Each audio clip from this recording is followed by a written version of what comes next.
igreja, com a graça e a paz do nosso Senhor Jesus Cristo. Amém? Amém.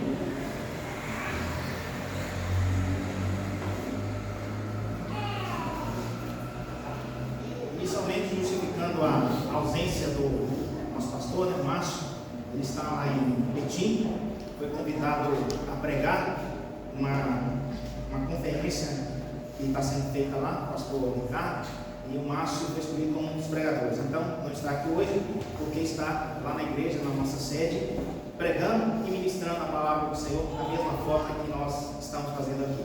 Que Deus possa nos abençoar e falar conosco da mesma forma, porque o servo aqui à frente é só um instrumento de Deus para falar ao povo dele.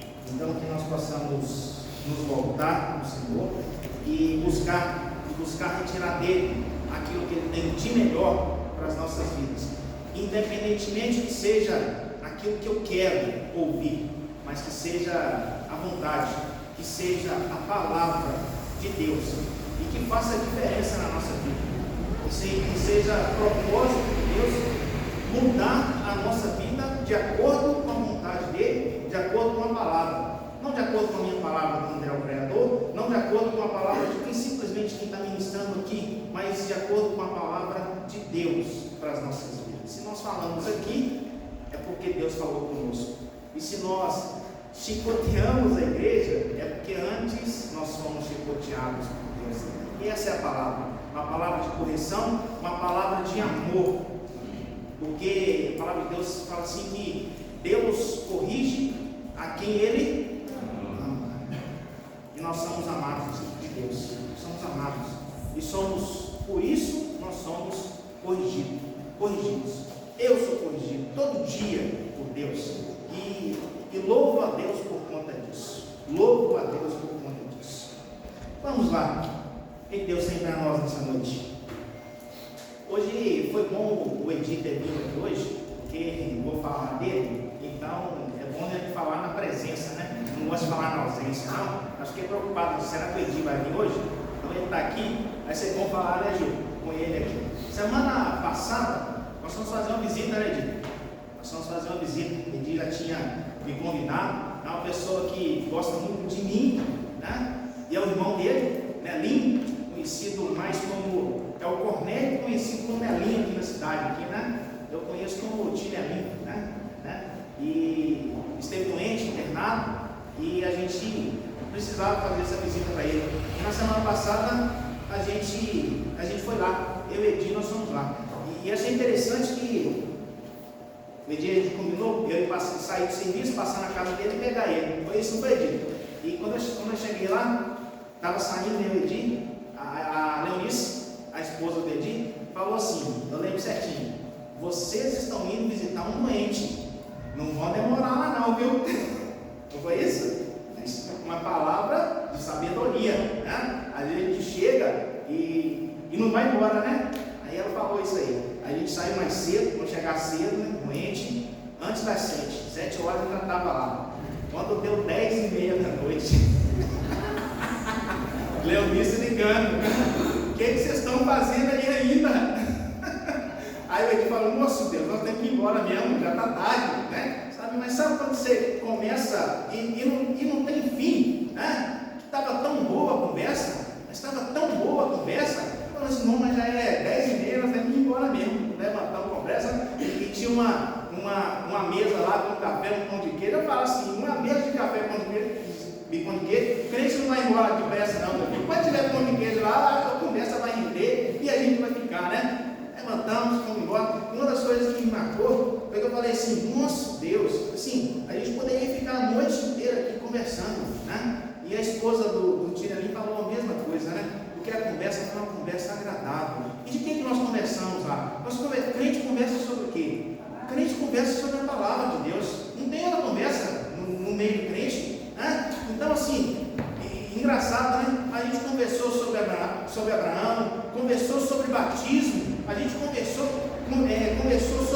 sobre Paulo, e assim, a gente passou assim pela Bíblia inteira. Assim, foi uma noite de ensino, né? Cada um falava, cada um argumentava, falando sobre dízimo. Assim, foi bênção, foi maravilhosa a conversa que a gente teve. E uma das personagens que que a gente falou sobre Judas, né? A gente falou até sobre Judas, né? O Iscariotes.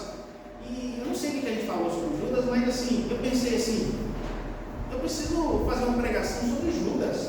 Eu nunca preguei sobre Judas e acho que nunca ouvi uma pregação sobre Judas. Sabe por quê? Judas é um personagem que ele é um pouco esquecido na palavra de Deus, porque a ação dele foi uma ação ruim.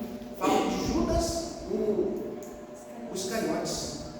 Fala de Judas, o Iscariotes. E o desafio para mim, foi encontrar uma palavra que me viesse a edificar na vida de Judas Iscariotes, e uma palavra que edificasse a igreja de Judas Iscariotes.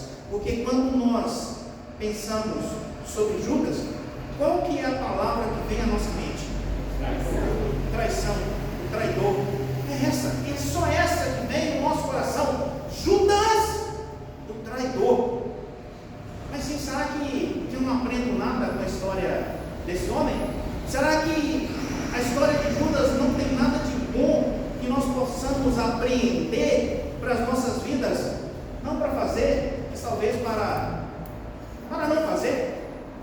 E tem, é claro que tem, né? Então, assim, essa característica que os irmãos falaram, e a que vem na minha mente, e verdadeiramente é a principal característica na vida de Judas, é essa: o traidor, a traição. E a traição é uma das coisas, é um dos pecados para nós, para Deus, meus queridos, para nós, mais difíceis de perdoar. Para nós. Sabe por quê? Porque sabe quem nos trai? É quem nos ama, é quem nós amamos. Essas pessoas são as que nos traem. A pessoa que nós não temos relacionamento com ela, que nós não caminhamos com ela, não vai nos trair nunca.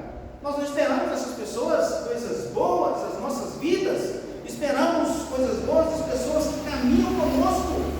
E aí, quando nós somos enganados, como nós somos traídos por essas pessoas que caminham juntos de nós, na nossa caminhada, pessoas que nós amamos, pessoas que nos amam e que nos traem. E é isso que é o desafio, para nós. É esse que é o desafio para nós. Olhar para a vida de Judas, o traidor, e tirar lições para nós, na nossa caminhada, na nossa jornada, junto às pessoas que nós amamos, junto às pessoas que nós confiamos. Porque é tão difícil perdoar uma traição. Para nós, isso é para nós, não para Deus, porque para Deus não há impossível. Porque para Deus não há impossível. Da mesma forma que Judas traiu, Pedro traiu também. Mesma forma, igual. Um foi perdoado, o outro não foi porque não se arrependeu.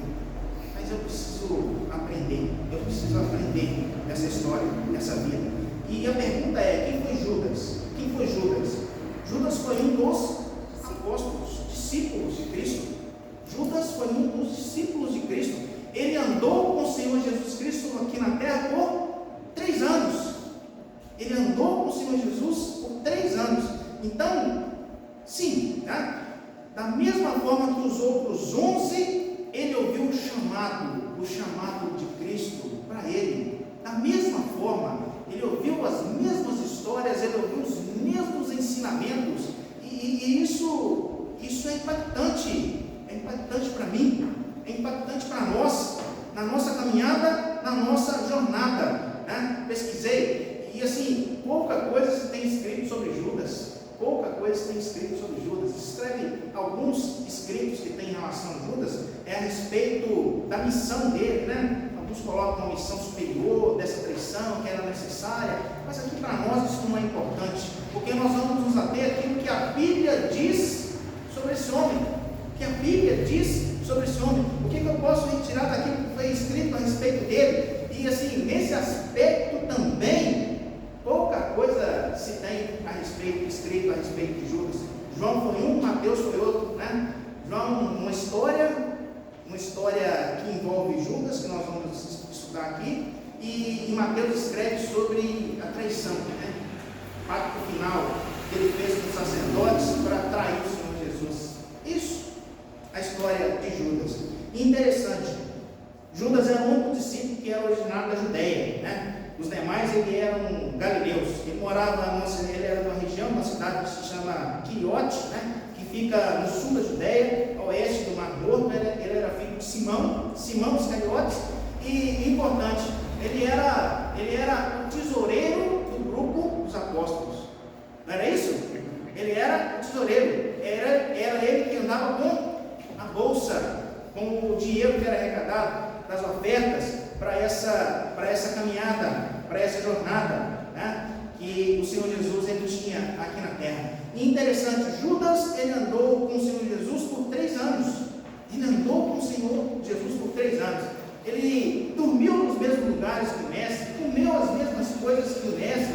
Ele ouviu os ensinamentos do mestre, do Senhor Jesus. Mas assim, o que ele aprendeu dessa jornada? O que ele aprendeu dessa jornada? Eu já ouvi, né, o pessoal falando aqui, ele não aprendeu nada. Ele não aprendeu nada. Não é isso? O que ele aprendeu? Ele não aprendeu nada. Porque se tivesse aprendido, talvez ainda que traísse, teria se arrependido da traição. E o que me apavora é isso. É de caminhar com o Senhor Jesus e não aprender nada. Isso que me assusta. De caminhar e não aprender. E é nessa linha que eu quero trazer o estudo, o sermão, para essa noite, né? Para nós. Porque nós precisamos aprender com o Senhor Jesus. Judas, ele traiu o mestre por conta de 30 moedas que lhe foram oferecidas. Judas traiu o Senhor Jesus por conta de 30 moedas que lhe foram oferecidas. Será que isso é muito? Será que isso é suficiente? Isso me chamou a atenção, né? E às vezes nós temos traído a confiança do Senhor Jesus por menos do que isso. Nós temos traído a confiança do Senhor Jesus, sabe por quanto? Por nada. Por nada. Então, a gente precisa aprender com essa história. A gente precisa aprender com esse homem que caminhou com o mestre divino, supremo. Ele viu os milagres do Senhor e ele não aprendeu nada nesses 3 anos. Isso aí não é exclusividade dele não, meus queridos, porque quando a gente medita na palavra de Deus, a gente vê os discípulos, eles discutindo, né? Quem que é o maior do reino dos céus? Eles não discutiam isso? Né? Final do ministério do Senhor Jesus, quem que é o maior? Né? E Tiago querendo ser, eu quero sentar lá na glória celestial, eu quero sentar do teu lado, Senhor Jesus, na tua direita, é lá que eu quero estar, né? Então assim, essas futilidades, eles ainda discutiam depois de caminhar 3 anos com o Senhor Jesus, de ver os milagres, de ouvir as parábolas, de ouvir os sermões, de ouvir as histórias, de serem chamados na particularidade com o Senhor Jesus e serem explicados para eles as coisas celestiais. Eles ainda não aprenderam nada. Então, o desafio para nós é aprender com o Senhor todos os dias. É aprender com o Senhor todos os dias. Todos os dias. E assim, você não precisa ser um expert na palavra, mas você precisa entender aquilo que Deus tem para a sua vida, em tudo que você faz, né? Em tudo que a gente faz. Tem que espiritualizar, né? Eu estava pensando com o Márcio hoje, André, eu gosto de espiritualizar tudo que eu faço. Ele está certo, não está errado não.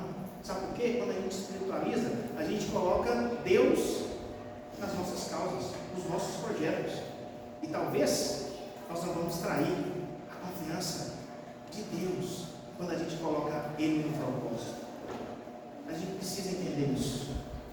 O que eu aprendo com Judas?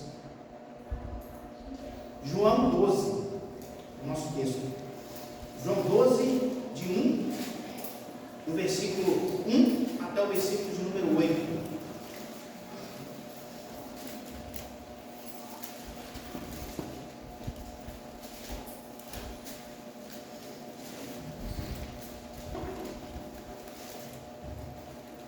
Seis dias antes da Páscoa, foi Jesus para Betânia, onde estava Lázaro, a quem ele ressuscitara dentre os mortos.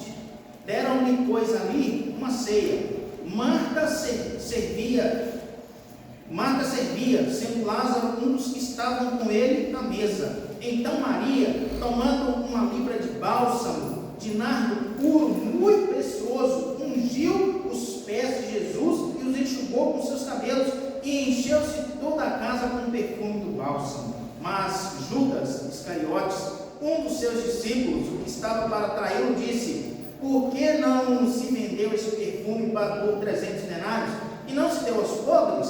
Isto disse ele não porque tivesse cuidado dos pobres, mas porque era ladrão, e tendo a bolsa, tirava o que nela se lançava. Jesus, entretanto, disse: deixai que ela guarde isso para o dia em que me embalsamarem, porque os pobres sempre os tendes convosco, mas a mim nem sempre me tendes.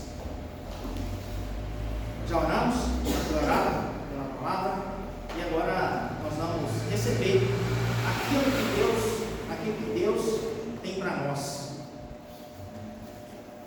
O que nós aprendemos com essa palavra? O que nós aprendemos com a atitude desse discípulo? O que nós aprendemos com as palavras de Judas nessa história? Primeira coisa, primeiro ensinamento para as nossas vidas: Judas valorizava mais o material do que o espiritual. Judas valorizava mais o material do que o espiritual. Nós vivemos nessa era, nós vivemos nessa época em que nós valorizamos mais aquilo que se pode ver, aquilo que se pode tocar, aquilo que pode trazer para mim algum benefício. Essa história, esse fato, é um fato dos nossos dias. Versículo 3 até o versículo 5. Maria, tomando uma libra de bálsamo de nardo puro, precioso, ungiu os pés de Jesus e enxugou com os seus cabelos, e encheu-se toda a casa do perfume do bálsamo. Judas Iscariotes, um dos discípulos que estava para trás, disse: por que não se vendeu esse perfume por 300 denários e não se deu aos pobres?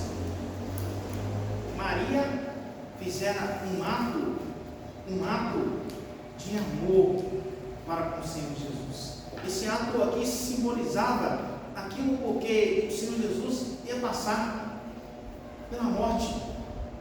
O texto começa falando assim: 6 dias antes da Páscoa. A Páscoa foi o período que o Senhor Jesus foi crucificado. O Senhor Jesus sabia disso. O Senhor Jesus já havia falado para os seus discípulos,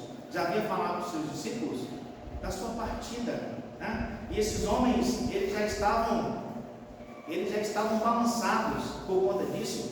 Para onde que o Senhor vai? E Jesus falava para eles assim: para onde eu vou, agora vocês não podem ir comigo, né? Mas eu vou para preparar para vocês morada, né? Não é isso? Mas eles estavam tristes, né? E assim, alguns comentários bíblicos que eu li diz isso, né? Judas, ele estava triste nesse momento, e sim, os discípulos eles estavam tristes mesmo com essa situação de perder o mestre, e talvez foi por conta disso que ele tivesse traído. E assim, uma das coisas mais difíceis que a gente tem é a gente buscar entender a vontade das pessoas, o interior, né? O que no direito a gente chama de dolo, né? Vontade. É muito difícil, né? É muito difícil a gente buscar isso. Então assim, por que Judas traiu o Senhor Jesus? Ninguém sabe, né? Nós não sabemos, né? Só Deus que sabe, nós não sabemos. Mas um dos motivos que alguns comentaristas eles falam é isso: Judas estava decepcionado com o Senhor Jesus, porque assim, sabe o que a Judéia esperava do Senhor Jesus? Um guerreiro, é isso? Um rei que ia os tirar do império sobre o jugo do império romano. Ele fala assim: agora eu vou voltar para o meu pai. E assim, eles falam assim: mas a missão não foi completa, né? Judas, como tesoureiro do grupo, ele falava assim: eu vou ser o tesoureiro do rei, né? Quando ele fizer o seu reinado aqui na terra, eu vou ser o tesoureiro desse reino. E o Senhor Jesus fala assim: eu estou indo embora. Então assim, a tristeza entrou no coração deles. Isso é fato, né? Isso é fato. Mas assim, justifica a traição, né? Porque assim, né? É essa a condição que nós temos, que nós vemos, né? Que esse homem, quando viu esse fato, né? Sabe o que a gente fala? A palavra de Deus nos ensina isso. Sabe o que a gente fala? A gente fala porque o nosso coração está cheio. A gente fala porque o nosso coração ele está cheio, né? E quando ele viu aquele ato, ele pensou assim: dinheiro, é dinheiro que essa mulher está jogando fora. Um perfume caríssimo, muito precioso, está sendo jogado fora. Ela não conseguiu espiritualizar aquilo que devia ser espiritualizado, e ele não conseguiu fazer isso. Então é esse o ensino para as nossas vidas. Eu tenho que espiritualizar tudo o que acontece na minha vida. Às vezes, para nós, é muito fácil, assim, tudo está correndo às mil maravilhas, é obra de Deus na minha vida. Não é assim que ele faz, gente? É assim, né? Agora, quando as coisas começam a sair um pouco errado, às vezes, quando as coisas começam a sair muito errado, a gente fala assim: meu Deus, isso não é para mim, né? Eu não recebo. Mas assim, tudo que acontece nas nossas vidas é obra de Deus. É Deus quem faz, né? Eu lembro da história de Jó, né? E assim, quando as pessoas, os amigos chegaram e viram e falaram assim: Jó, você está em pecado grandíssimo, por isso a sua situação. E Deus olha para Jó e fala assim: vistes o meu servo Jó, justo, não há nenhum homem na terra igual a ele. E aos olhos do homem era o quê? Um pecador, né? Então é assim, nós precisamos espiritualizar. O que eu aprendo nessa situação? O que eu aprendo com essa dor? O que eu aprendo nessa caminhada, nessa jornada? Porque às vezes, se nós não valorizarmos a caminhada, nós não vamos valorizar o sucesso, o alcançar. Às vezes, quando a gente recebe as coisas muito fáceis nas nossas mãos, a gente não valoriza. Isso é de nós, isso é do homem, isso é da humanidade. Então, fala assim: André, mas por que precisa ser tão difícil? Né? Poderia ser um pouquinho mais fácil, né? Poderia sim, mas assim, cada um de nós, né? A palavra de Deus fala assim, né? Que vai dar a nós um fardo, na verdade vai dar a nós uma caminhada que nós possamos suportar. É isso, Ele vai nos dar aquilo que nós possamos suportar. Às vezes a gente pede assim: Deus me dá sabedoria, né? Aí Deus coloca para nós situações para nos confrontar. Mas você não pediu, agora você vai ter que ter a sabedoria, né? Então a gente, é da nossa natureza querer as coisas fáceis aos nossos corações, querer as coisas simples para as nossas vidas, mas nem sempre as coisas são assim. Judas, quando olhou aquela situação, a única coisa que ele conseguiu enxergar foi a matéria, foi o dinheiro. A única coisa que ele conseguiu. Ele não conseguiu ver a espiritualidade naquela ação, na ação daquela mulher. Por quê? Eu não sei. A palavra de Deus não nos revela. Lá no momento da traição, a palavra fala que ele foi tomado, né, por Satanás e fez isso, né? Mas aqui ele era um daqueles que caminhava com o Senhor Jesus. Nós não sabemos, não conhecemos o coração desse homem, mas o pedido nosso é para que nós possamos enxergar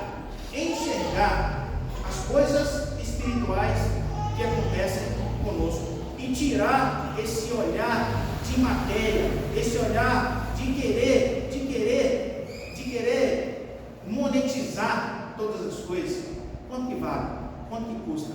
Quanto que eu posso ganhar? Nem sempre é assim. E no reino de Deus, eu falo assim, com experiência pessoal própria, no reino de Deus nunca é assim. Às vezes a gente tem que perder, né? Tem um livro em casa lá, na época de faculdade, e eu usava ele para estudos bíblicos na faculdade. E eu lembro o título do livro é assim: quem perde, ganha. Quem perde, ganha. E assim, o reino de Deus é isso, né? Você quer ser exaltado? Você tem que se humilhar. Não é isso que o Senhor Jesus falou lá no Sermão do Monte, né? Eu gostava de andar com esse livrinho na faculdade. Você pensa bem, você na faculdade de direito andando com um livro desse, né? Não tinha um que não parava. Deixa eu ver esse livro aí. Rapaz, o que é isso? Como é que pode ser uma coisa dessa? Quem não tem a visão espiritual não entende das coisas espirituais. Preciso diminuir para que ele cresça. É esse o chamado de Deus para Judas, esse é o chamado de Deus para a igreja de Florestal hoje, nas nossas vidas. Esse é o primeiro aprendizado. Mas o que mais? O que mais que eu aprendo? O que mais as atitudes desse discípulo me ensinam? Sabe o que me ensina? Que ele não aprendeu a discernir com o Senhor Jesus o que era importante. Judas não aprendeu a discernir com o Senhor Jesus o que era importante. Essa é uma coisa que às vezes aperta o nosso coração e trava as nossas vidas. Sabe por quê? A gente fica correndo atrás de coisas que não são importantes para a nossa vida. Às vezes a gente passa a vida inteira correndo atrás de coisas que não é importante para a nossa vida. E não é que sejam um pouco importantes, é que elas não são nada importantes. Fico imaginando, né? Eu fico imaginando, assim, tem tanta gente que fica correndo atrás de dinheiro, a vida inteira correndo atrás de dinheiro. E sim, e é eficaz nessa corrida e conseguem muito dinheiro. Tanto dinheiro que não vão conseguir gastar na vida. Tanto eles conseguem. Mas assim, são pessoas que não são realizadas. Sabe por quê? Porque não é só o dinheiro, não. Esse é um exemplo. O dinheiro não traz realização para ninguém. Para ninguém. Só assim, André, mas você não tem tanto dinheiro assim, você não é milionário, né? Você não tem o dinheiro do Jeff Bezos, do Elon Musk ou do Neymar, né? Não tem. Eu não tenho mesmo, né? Eu queria ter, mas é claro que eu queria ter, né? Não sou bobo não, né? Mas assim, não traz felicidade, né? Não traz felicidade. Eu não coloquei aqui, mas tem uma história assim que quem é da década de 90 vai saber, vai conseguir entender disso, né? O Alves já tem um sorrisinho ali, né? Quem é da década de 90 entende isso aí. A década de 90 foi a década da Fórmula 1, né? Foi a década da Fórmula 1, né? A gente tinha lá o Ayrton Senna, né? Depois veio o Barrichello, o Massa. Então era uma festa dos brasileiros, né? Acordava de manhã para assistir a Fórmula 1, né? Quando eu me converti, uma das grandes dificuldades minhas foi essa, né? Meu Deus, e agora como é que eu vou fazer para assistir a Fórmula 1? É danado o negócio, é domingo, 9 horas da manhã, é no mundo inteiro, tem roda, e é só 9 horas da manhã, é na hora da escola dominical, né? Deus vai tirar isso de mim, né? Deus vai tirar. E tirou. Mas assim, estou Schumacher. Você fica imaginando uma pessoa correr um carro de Fórmula 1, sentado num carro de Fórmula 1, 300 km por hora. 300.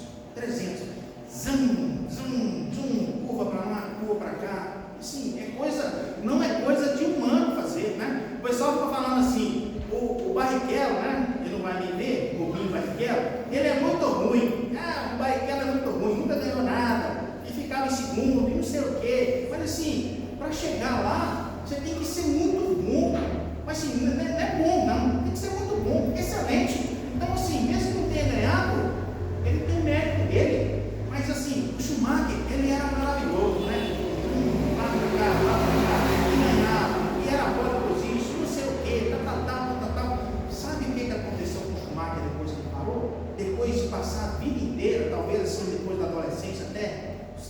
tantos anos, quase 40. Sabe o que aconteceu com ele? Descendo uma montanha. Você fala assim, mas vai descer montanha também, né? Mas assim, para nós, isso é loucura descer montanha. Mas para eles que moram lá na Europa, lá, eles passam a vida.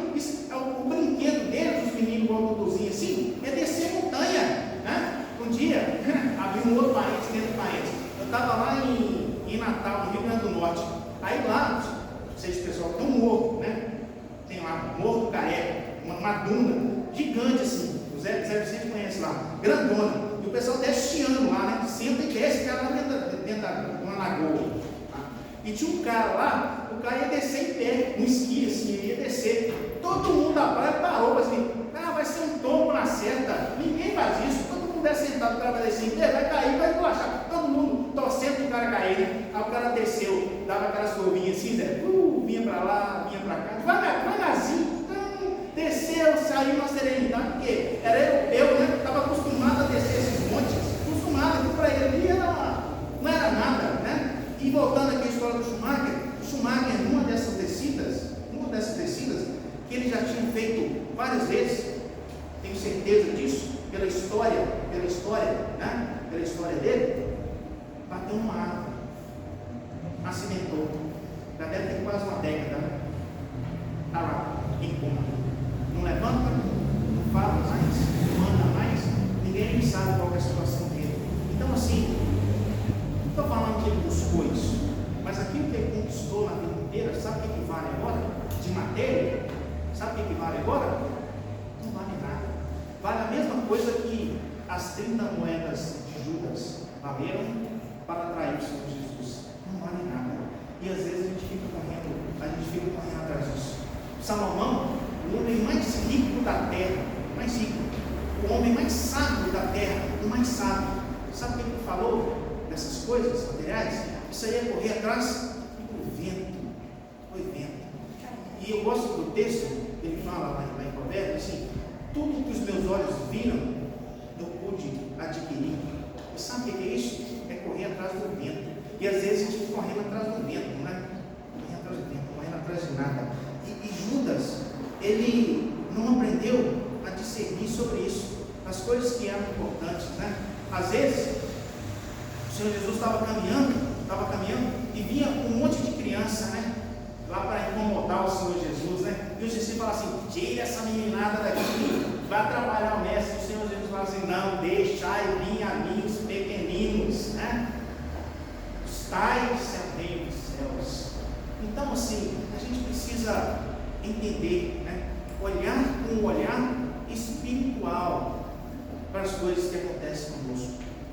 Aí a gente vai entender. Talvez isso vai tirar de nós o sofrimento, talvez não, mas vai fazer com que a gente entenda o propósito de Deus para as nossas vidas, discernir o que é importante. No versículo 6 fala assim, né? Ele disse isso, né? De vender o perfume, não porque tivesse cuidado com os pobres. Não, quando ele olhou aquela situação lá, ele falou assim, vão vender? Ele não estava preocupado com os pobres, né? Qual que era a preocupação dele? Colocar na bolsa. Por que colocar na bolsa? Porque ele tirava da bolsa, né? Então a gente tem que entender isso, pedir para o Senhor discernimento das coisas que a gente faz. Me ensina, Senhor, me ensina a caminhar, né? Me ensina a caminhar, e caminhar o caminho reto, diante do Senhor. E o terceiro ensinamento que eu aprendo com a vida de Judas, nesse texto, é que mesmo ele andando com o Senhor durante esses 3 anos, ele não deixou para trás o velho homem.